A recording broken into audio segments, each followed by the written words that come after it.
so we've got Gary Self and Quadrophenia in there for the weekend. He's great in it, he's the cattle baron.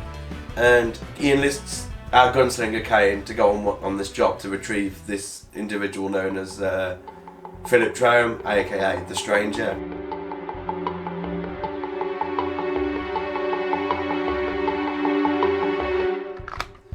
And he's paired up with this guy called McGonagall, played by my friend Richard Rowbottom. Once again, old TV actor. He used to be in a show called The Grimleys, and he dipped out of acting up until we found him.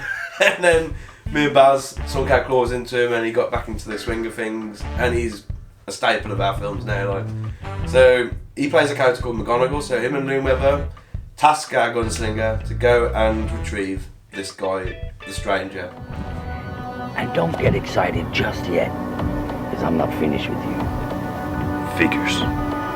This here is McGonagall. McGonagall's a good man. We've done business a few times. And he couldn't wait to meet you. Obviously, he'd been in a lot of films that I admired, like Quadrophenia and Shock Treatment, which was like a loose sequel to the Rocky Horror Show. And he was in a version of Jack the Ripper with Michael Caine. And his big point was, his big part was like Metal Mickey, the old sitcom. He was like the punk lad who lived with him. That was him. It starts more as a traditional film, really, traditional Western film, and it is violent, yeah. So the guy works for the cattle baron Loon Weather, which is our Gary Shale character, and he's a violent person. So we see a torture scene involving Loon Weather and an unfortunate victim, and this is the world that Kane lives in, and obviously the film's all about stripping that, and it's our kind of statement as filmmakers to say we don't want to be part of this world, but unfortunately this is what we're all part of. Just let me go! I'll disappear! You won't see me!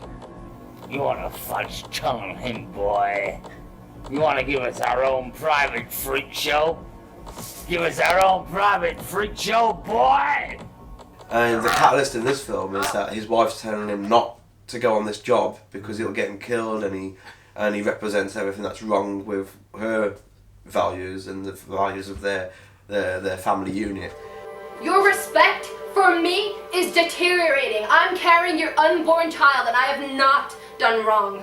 But the day that I find you dead in the gutter with the other vermin of the earth, that's the day that my life will really be in ruins. The film isn't necessarily about good and evil, it's about his perception of good and evil.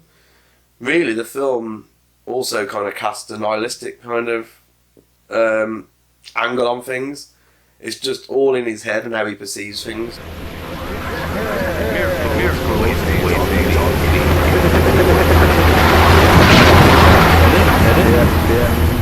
And it's kind of like a tribute to a lot of the old dusty 70s movies like Grindhouse films and stuff like that, but also psychedelic films of the late 60s, early 70s. So there's a lot in there for what it is. And a lot of people will, they like to play it safe and go with a genre film.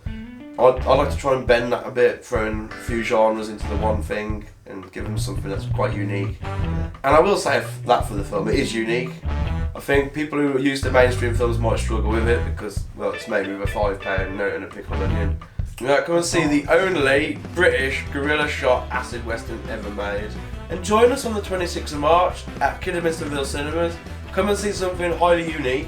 You're not going to see anything like it again, trust me. Yeah, that was more like it, wasn't it? Yeah.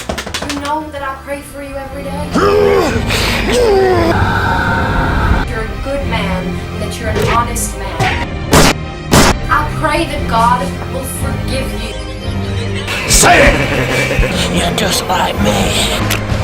Your respect for me is deteriorating. But the day that I find you dead, that's the day that my life will really be improved. What the goddamn hell is wrong with you? You need to decide what you want is the same as what I want. People sure do fascinate me. I don't remember. I don't like not remembering. You ain't going nowhere. Like you. My name is Kane Farrell. A gun for hire. time to drink. I'm wandering alone in a shortest space without friend or company. Nothing exists. All is a dream. But who is the dreamer? And how did he come to dream? All that comes to me is her.